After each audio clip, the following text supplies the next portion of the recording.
All right, guys. So I said about I lost the footage about it. Basically what I did, I'm gonna paint this to the front rim, and I showed how I basically popped the bead on the tire, and then you're able to get that tape all the way down and around, and I did it on both sides. So that way you can actually cover the whole entire tire, and plus you can get down in here, so that way when you paint, you can get up on top of this rim. I end up changing the back rim out, or tire out, because this tire right here was pretty bald. So I got a brand new one. I got this one right here I'm going to be putting on. These are I got these off Amazon. They're a set of spoons for popping, doing these tires, four-wheeler tires and stuff like that. I've done probably about 8 rims with these things, and I've yet to bend them, break them, anything. They come with extra valve stems. They come with a little tool to get the little valve out, so you can let the air out and stuff. And that's the little carrying pack for it.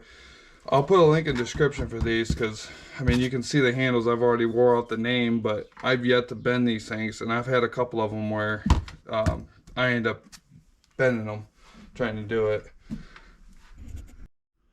So yeah, I'll show you the other stuff I did. There's the mini bike right there. I gotta finish still getting the motor off, and I wasn't gonna redo the frame, but I can see that like right there, and then down here is a little bit rusty, so I'm probably gonna go through the frame.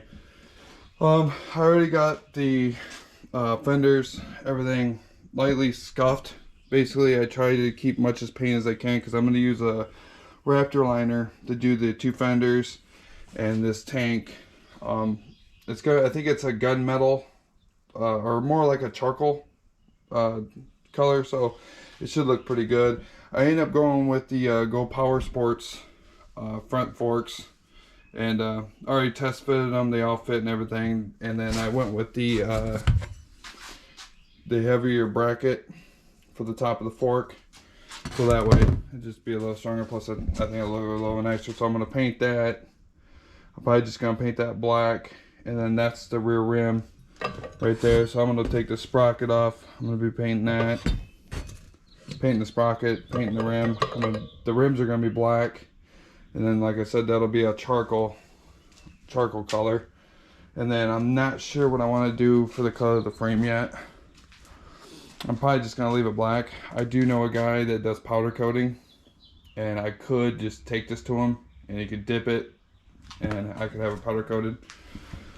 He usually is pretty good on the prices and everything. So I'm debating if I want to scuff these rims up, or if I want to go ahead and take them in that sandblaster thing I made. I think scuffing them up would be good enough, but I think for the amount of work I'm putting into this, I might as well just sandblast the rims and everything. So I'm going to try this time to record sandblasting. Like I said, I tried last time with the mini bike frame and everything, but with that mini bike pit bike, and it was big enough to when I was in there, there wasn't enough room, and the visibility will kind of suck. So, but these small rims and stuff don't take up much room, so I'm gonna give that a shot. But yeah, I'll come back. I'm gonna get these sandblasted, and then we'll come back at it, and hopefully here soon I can get started on getting the stuff cleaned up and painted. Never break, always fight, never quit, do it right, play the game, win it life, have no shame, there's no time, feel the pain, live the grind, I could change.